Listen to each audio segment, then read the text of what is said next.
Bonjour, Martin Séguin pour Parlons Bois. Aujourd'hui, un petit projet de table de nuit, table de chevet.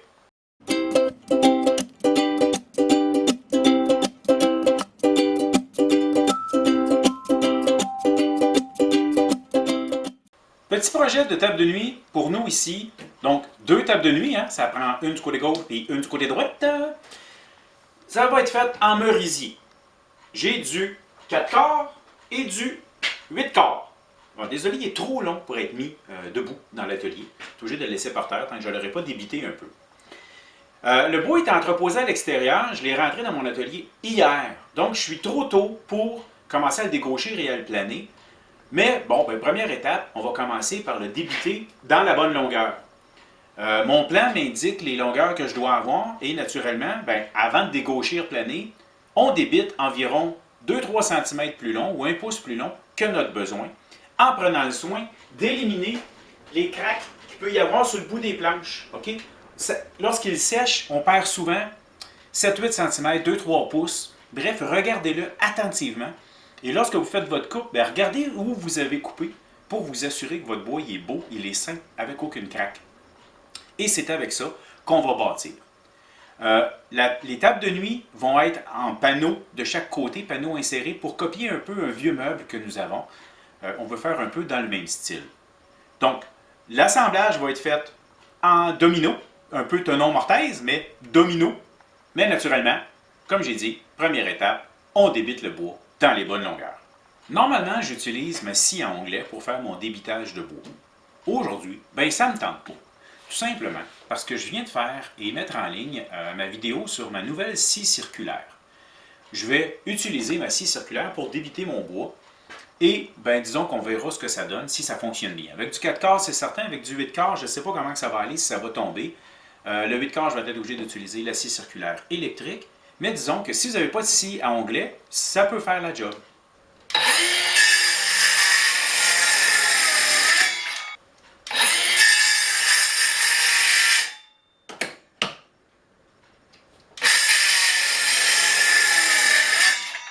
Étape suivante, on dégauchit et on plane toutes nos planches.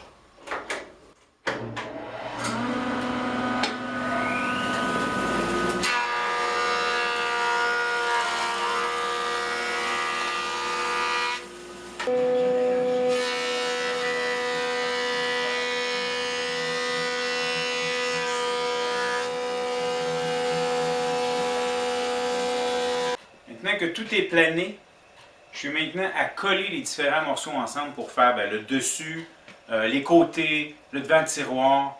Bref, je les installe tous ensemble, je les place, je vérifie mes champs, je m'assure qu'il n'y a pas de gap à combler, parce que ce n'est pas les serres qui comblent les gaps, c'est pas la colle non plus. Donc, une des choses que j'ai faites, c'est que pour certains des morceaux, je les ai repassés debout, simplement, dans le planeur. Ça fait droit à Titi. On inverse les cernes de croissance, bien important. Bonhomme baboune, bonhomme sourire. Et quand on a à les bouger et qu'on n'est pas sûr que c'est maintenant qu'on va les coller, petit signe d'établissement. Un simple triangle. Je fais une petite simagrée sur la dernière du bas. Ça me permet de les prendre, de les empiler et de les mettre de côté le temps que j'installe mon support pour tout coller.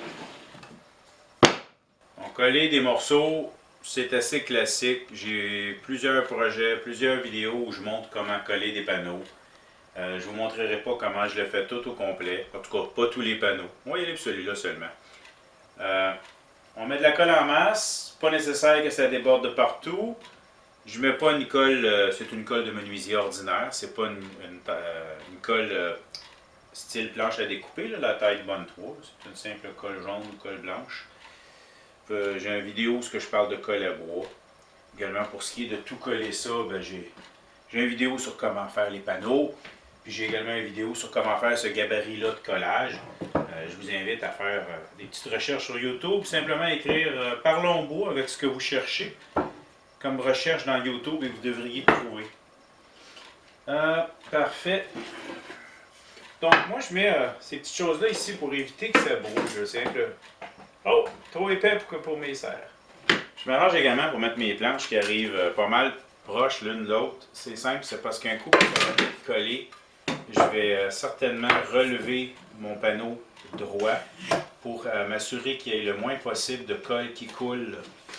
Donc, bon, je dis que je le mets droit, je le fais pas. Voilà. J'utilise, ça c'est de la héroïne, de la petite pompeuse ordinaire, parce que c'est pas là qu'il y a besoin d'avoir beaucoup de pression. Mais pour bien serrer les planches, eux autres, par contre, je mets quand même une bonne pression. Là, je vais utiliser mes BC. Les K-Body de BC, c'est parmi les meilleures serres qui existent sur le marché. Moi, j'ai acheté ça en paquet de 4. Ça se vend quand même. C'est dispendieux, mais ça vaut la peine. J'en mets une au centre en premier, ou presque au centre, pour éviter qu'il y ait trop de mouvement. Parce que lorsqu'on colle, des fois, ça fait zigner, ça fait twister le bois dans la colle. Mon gabarit a un gros avantage, c'est-à-dire que ça fait en sorte que je ne beurre pas mes serres. Mes serres, j'ai jamais besoin de les nettoyer pour lui enlever la colle. Ben non, la colle est en dessous. La serre est au-dessus, la colle est en dessous. Et voilà. Les hommes au milieu, les femmes à l'entour. Les chansons québécoises.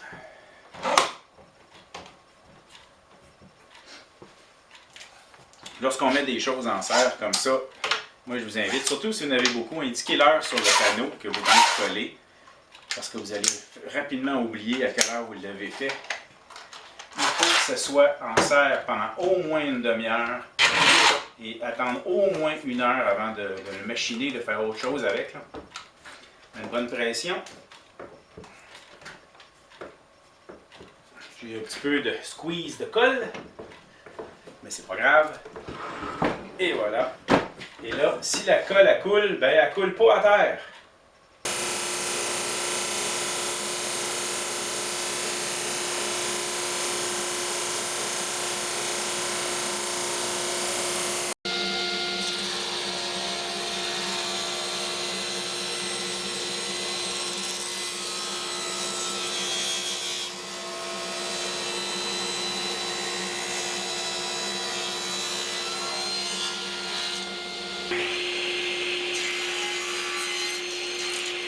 Une chose importante quand on fait un meuble comme ça, on veut bien identifier justement quel morceau de bois qu'on va voir, ok, puis de quelle manière qu'on va le voir, parce qu'ils ne sont pas tous beaux de tous les côtés.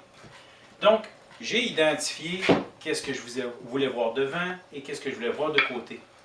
Maintenant, la manière de m'en souvenir, ok, ben, il y a ce qu'on appelle des signes d'établissement. C'est ce que j'ai fait ici dans le bout de ma planche. Vous pouvez le voir peut-être un petit peu plus clairement avec le dessin que j'ai fait sur le tableau blanc. C'est le genre de dessin qu'on fait.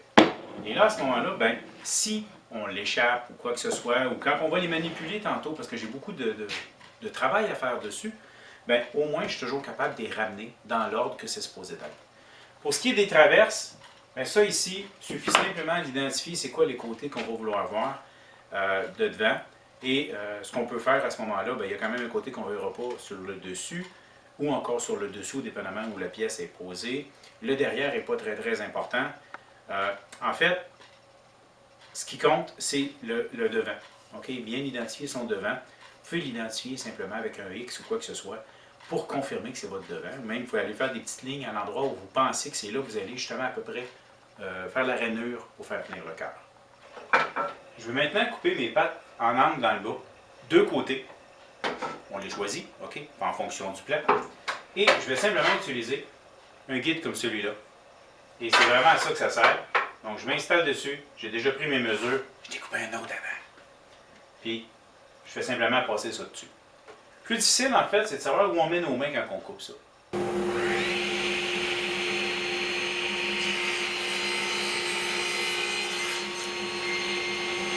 Je suis à fabriquer mes deux bâtis à cadre qu'il va y avoir de chaque côté de mes tables de nuit. Ça peut être fait tenon mortaise. J'ai décidé d'y aller mortaise, tenon flottant, ou si vous préférez, domino. Pour avoir plus de renseignements, là, j'ai fait une vidéo spécifiquement juste sur ça. Voici les bâtis sur cadre, le résultat. Si vous avez manqué le lien, il est dans les commentaires juste en bas de la vidéo. Voyez-vous, là? Juste là, là. Là. OK. Bon. Mais là, pour les assembler, il faut que je m'installe. Bon, il faut un petit peu à l'envers. Là, on va régler la situation. Hein? Ça s'en va de même. Et ça va être relié par des petites planches entre. OK? qui vont tenir tout ça ensemble, mais qui vont également faire office d'être un peu les guides pour les tiroirs que j'ai à fabriquer.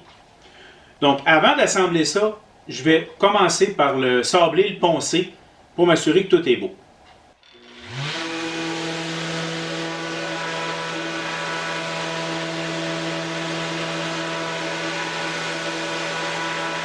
Je dois maintenant fixer ces petites planches-là de travers.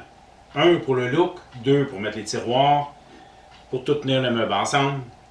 Et, disons que ma théorie était d'utiliser des dominos.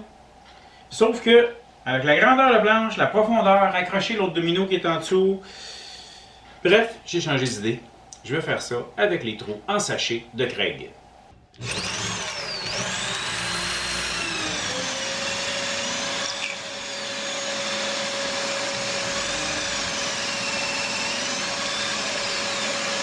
L'étape suivante, c'est de venir fixer les 6 planches. Et là, il faut réfléchir. Bon, on réfléchit à quoi? De quel côté doivent être les vis? Par rapport à, moi je vais avoir un dessus ici, donc je vais le cacher. Bref, on y réfléchit sur quel côté qu'on veut les voir. Également, où est-ce qu'on les positionne? Parce que, bon, sur le devant, j'arrive égal, mais en arrière, j'ai décidé de reculer de 5-6 mm. J'ai simplement utilisé une petite équerre combinée qui me permet de prendre cette mesure et de m'assurer que je pars tout pareil. Le but, c'est parce que je vais venir mettre un genre de petit contreplaqué derrière, très mince, qui va venir fermer le meuble. Et je ne veux pas qu'il soit par-dessus, je veux qu'il soit comme encastré. Donc, comme que je dis, on réfléchit à comment on travaille puis qu'on place les choses.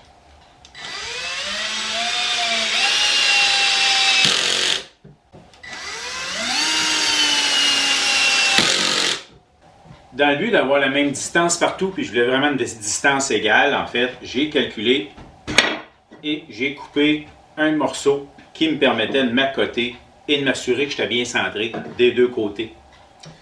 Notez également, j'en ai déjà parlé, les pinces que j'ai ajoutées à mon établi ici, vraiment, c'est le fun.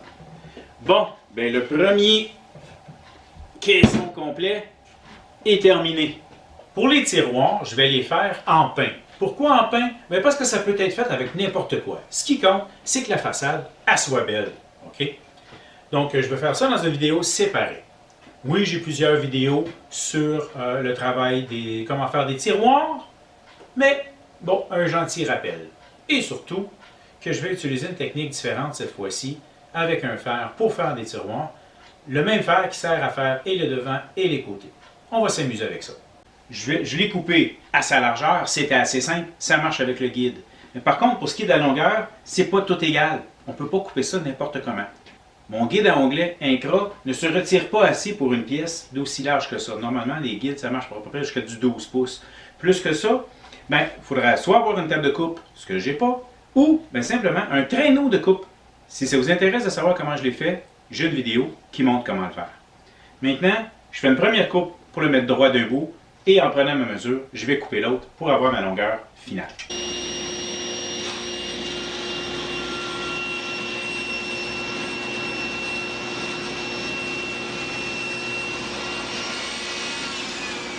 Maintenant, qui est à notre goût, il faut le fixer en place. On ne peut pas le coller. Je vais donc me fabriquer des tasseaux pour le fixer à sa place. J'ai fait une petite vidéo sur le sujet. Voilà, le dessus est fixé sur le bâti avec les taquets. Ma prochaine étape, c'est de faire la finition. Je peux le laisser tout assembler comme ça pour faire ma finition. Personnellement, j'ai encore du sablage, ponçage à faire. Je vais le redémonter pour finaliser tout ça avant de faire ma finition et je vais probablement l'assembler après. Je vais devoir installer mes glissières, mes tiroirs et leur façade pour compléter le meuble. J'ai taillé mon fond à la bonne grandeur. C'est un mini plaqué d'un 8 3/16e, très mince. C'est juste un fond. Et je veux juste que ça paraisse bien, que ça soit fermé derrière le meuble, au cas où justement j'aurais à le bouger.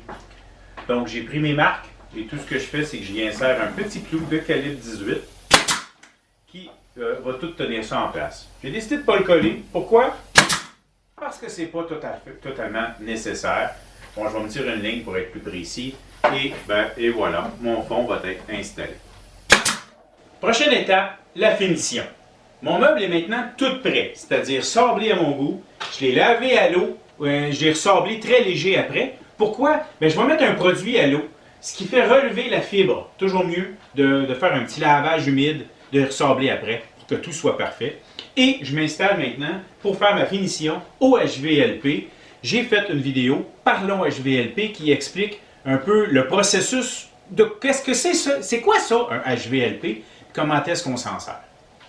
Je ne montre pas nécessairement comment j'ai fait ma finition de mon meuble, ça j'ai déjà plein de vidéos qui le montrent déjà. Et voilà, c'était la construction de mes tables de nuit avec un style de bâti sur cadre. J'espère que vous avez apprécié. Merci. Je vous invite à vous abonner à ma chaîne en cliquant sur le bouton s'abonner dans le bas de l'écran. Prenez le soin de mettre le petit paramètre qui va vous envoyer une alerte lorsque je sors une nouvelle vidéo. Vous pouvez également me suivre sur ma page Facebook ou ma page Instagram. C'est facile, ça s'appelle Parlons Bois. Et si ça vous intéresse d'avoir une petite formation privée, juste à me contacter, on va s'arranger. Merci.